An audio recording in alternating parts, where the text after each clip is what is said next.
예, 오늘은 지리산 둘레길 11차 성신원에서 운리, 그 다음에 웅석산, 백운계골 경류 덕산까지 가는 일정이 되겠습니다. 예, 우선 지도를 가지고 살펴보면요, 가운데 이제 노고단과 천왕봉이라는 붉은 글씨가 있죠. 이 산을 이제 중심으로 도는데, 오늘 가는 일정은 저 오른쪽에 7번 성신원에서 울리까지, 여기가 약 13km 정도 되고요. 또 울리에서 9번 덕산까지도 요 13km가 조금 더 돼서 7번, 8번, 9번까지 약 한 27km를 걸어가는 그런 일정이 되겠습니다. 동산 앞에서 조금 이렇게 천천히 다니기 때문에 오늘은 조금 무리를 해서 약 27km의 산행을 하는 그런 일정이 됩니다. 자, 조금 더 큰 지도를 보면요, 1번 성신원에서 3번 웅석봉을 경유해서 4번 이제 울리까지 오는 요 13km 정도 거리 되겠는데요. 2번 어천리는 왜 넣어 놓냐 그러면요, 처음 지리산 둘레길이 돌 때는 1번 성신원에서 이렇게 종료되지 않고 어천리에서 이렇게 그 구간 코스가 마감됐다 그럽니다. 그래서 이제 어천리에서는 이제 차를 타고 이제 다시 그 외지로 나가기가 교통편이 좋지 않아서 많은 사람들이 건의를 받아들여서 1번 성심원으로 이제 코스의 종점을 정했고요. 성심원에서는 다리만 하나 건너면 바로 큰 길이 있어서 외지로 나가기 좋은 교통의 어떤 편리성이 있습니다. 제가 어천리로 가보니까 지도에서 보는 것처럼 이렇게 물줄기가 지나게 됐어요. 여름에 거길 갔더니 마치 마을 전체가 축제 분위기에 있는 것처럼 막 들떠 있더라고요. 오늘은 어천리로 가지 않고 1번 성심원에서 웅석봉을 경유해서 울리까지 갔다가 울리에서 쉬지 않고 계속해서 오늘 백운계곡을 넘어서 남명 그 조직선생 기념관을 경유하여 덕산까지 가는 약 한 27km 일정이 되겠습니다. 이게 아침에 이제 이 다리를 건너와서 이 앞에 큰 도로에서 추를 얻어 타고 산청으로 나가서 사무실로 복귀한 다음에 상담을 마치고 다시 또 마지막 차를 타고 다시 산청으로 돌아왔습니다. 이제 오니까 산청에 오니까 새벽 2시였는데요.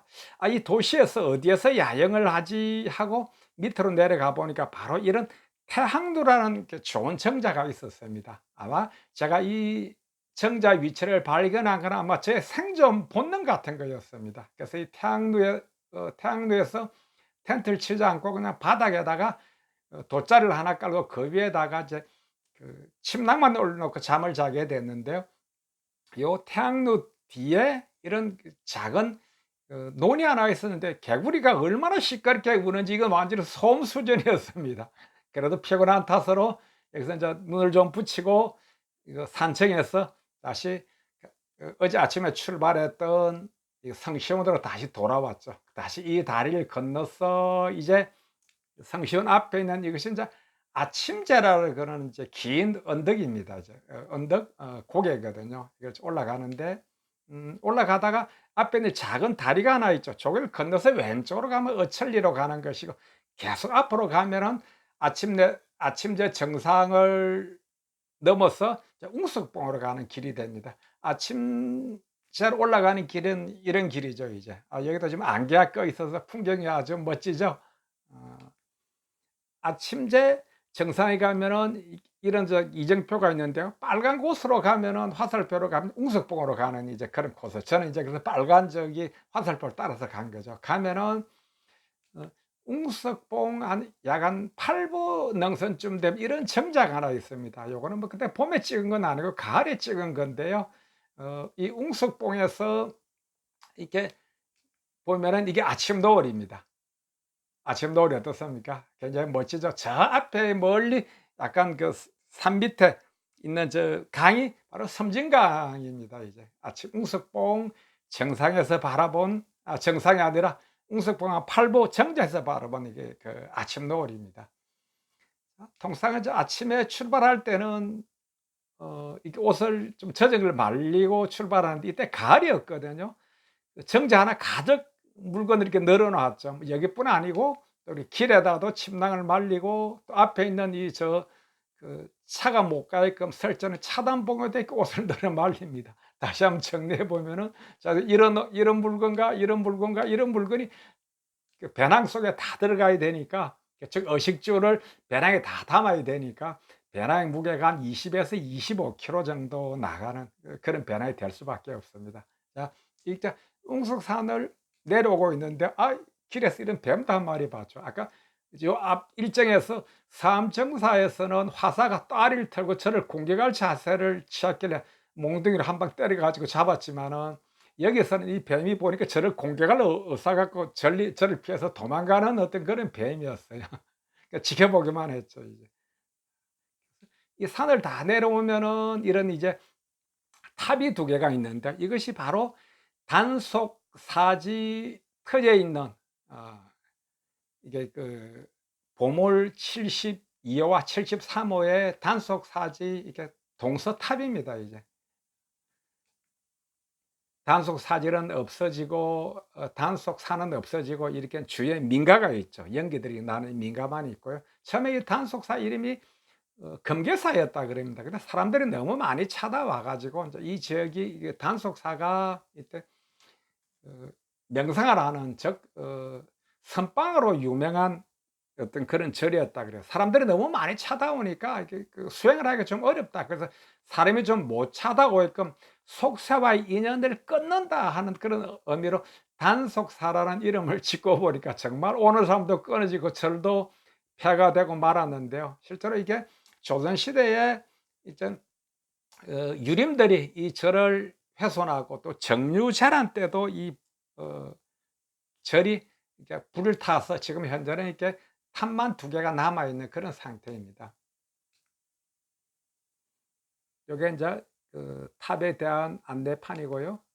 앞에 있는 게 정당매라고 제가 이름을 붙여 놨는데 지금 보니까 뭐 뒤에 앞에 있는 굵은 그 가지가 이제 그 정당매고요. 그게 한 640년 정도 나이가 됐는데 지금 이 그런 이제 다 죽어버리고 옆에 있는 작은 격가지들만 놨더랬죠. 그래서 이 정당매는 예 강회백이라는 그 고려 말에서 조선 시대의 어떤 선비가 이 단속 사지에서 공부를 하고 다음에 그의 그 벼슬이 정당문학 요즘으로 치면 행정안전부 장관이라 그런 좀 되거든요. 예 그분이 이제 그런 이제 그 직급이 오르게 되자 이 이름을 정당매라고 이름을 붙이고 저 뒤에 있는 비각 같은 게 하나 보이죠. 그게 뭐냐 보면은 요게 정당매에 대한 설명이고요.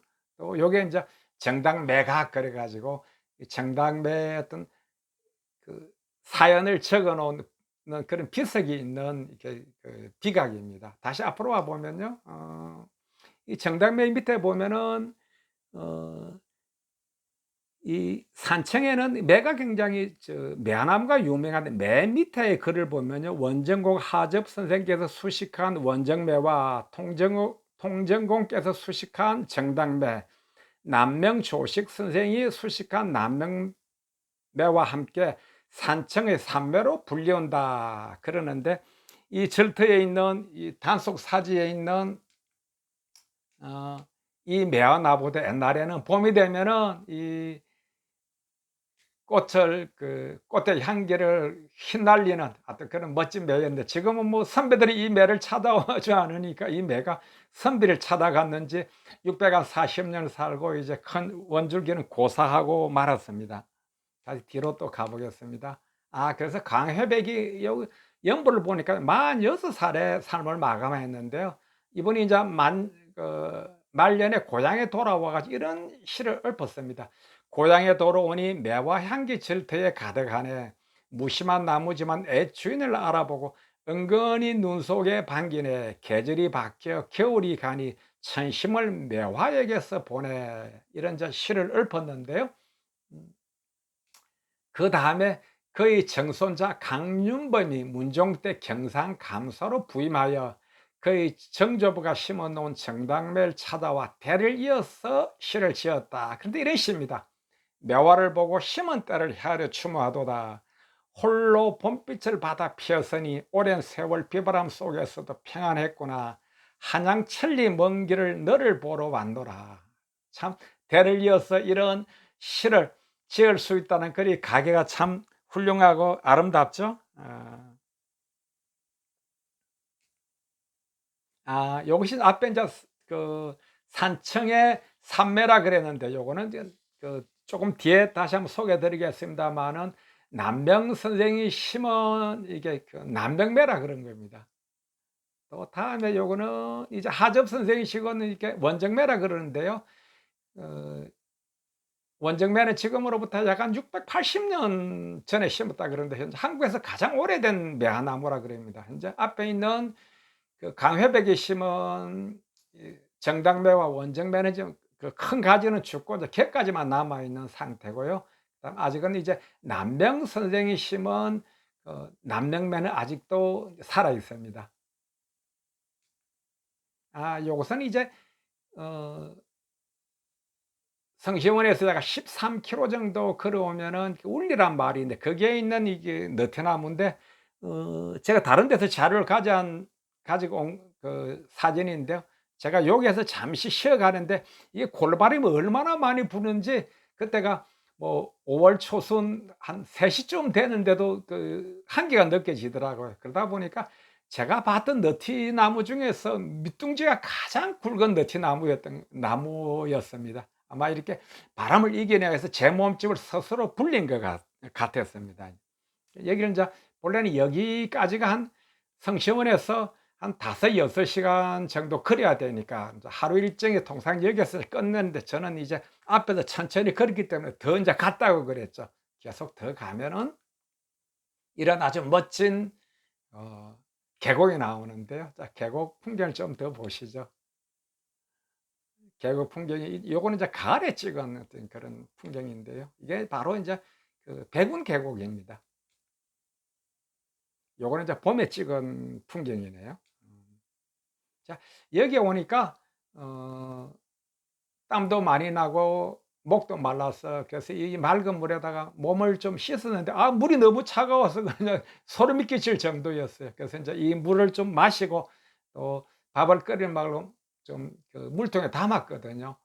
근데 너무 미안하더라고요. 이쪽에 그 이 맑은 물에다 내 속세에 묻은 그 몸을 씻고 나니까. 그래서 주위에 인제 쓰레기를 그 줍고 이 너륵바위에 앉아서 사철가 한 곡을 또 뽑았습니다. 사철가는 이렇게 시작됩니다. 자, 인생을 사철에 비유한 그런 노래인데요.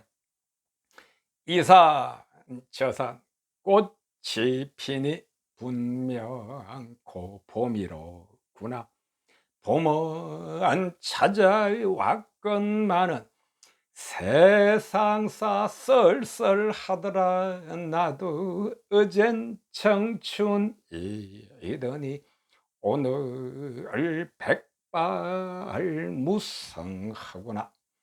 내 청춘도 날 버리고 속절없이 가버렸으니 왔다 갈 줄 아는 봄을 반겨 흔들 쓸 때 있나.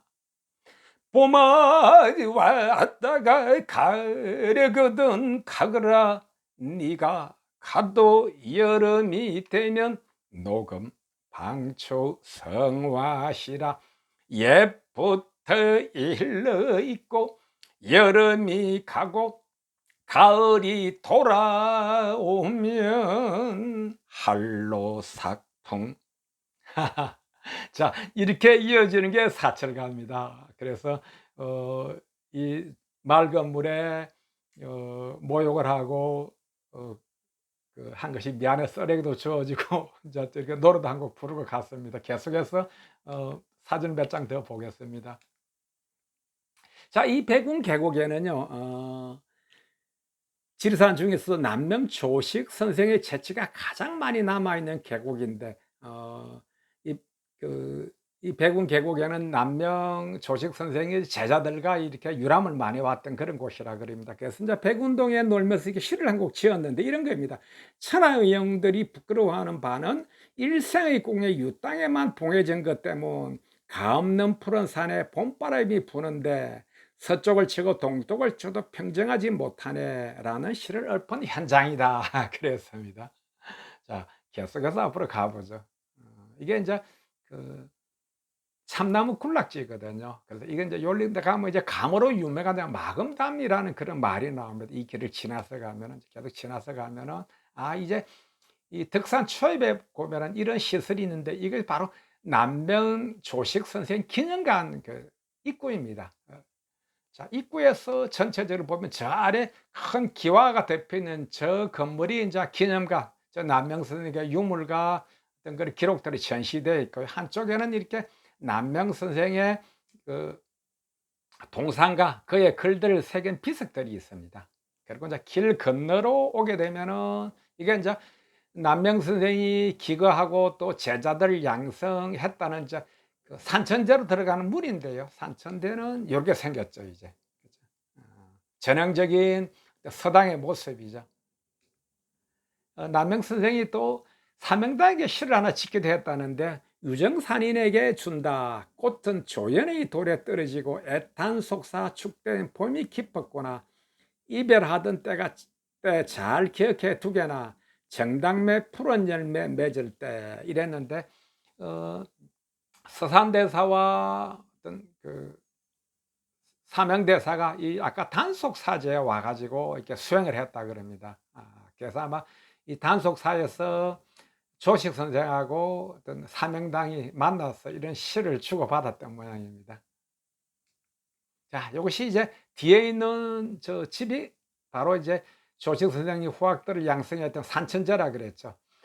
산청의 산매가 정당매, 그다음에 남명매, 원정매라 그러는데, 정당매와 이 원정매는 약 뭐 600년 이상 사니까 다 이제 그 원가지가 죽어버렸는데, 아직 산천제의 이 매화는 아직도 생생하게 살아 있습니다. 자, 이게 뭐냐 그러면요, 이제 이게 덕산까지 왔을 때입니다. 덕산을 와서 둘러보니까 이게 충전할 데가 없더라고요. 그래서 막 뺑뺑 다니다가 또 이 앞에 있는 이게 덕산 그 약초 시장까지 다 둘러봤는데 이게 그 충전할 데가 없어서 다시 이곳으로 와 가지고, 즉 산청군 농협 그 앞에 보니까 이렇게 그 그러니까 자동 그 출납기 게 있더라고요, 이게. 예, 거기에 마치 전기 코드가 있어서 저기다가 충전을 해 놓고 여기 봉고차가 있는 저 앞에서 이제 저녁을 끓여 먹었던 그런 곳입니다. 그 저녁을 끓여 먹고 내리교를 건너서 이렇게 오니까 이런 곳이 있었어요. 자, 이쪽에는 이제 한쪽에서는 어 뱀사골에서 내려오는 어떤 그런 그 계곡이다. 한쪽에서는 하동에서 내려오는 그런 물길인데, 여기에서 이제 만나서 이게 큰 이게 강처럼 이렇게 큰 개울이 이러는데, 요 뒤편에 요런 정자가 하나 있습니다. 요 정자가 어 어떤 정자냐 그러면 이걸 보면 자세히 보이죠.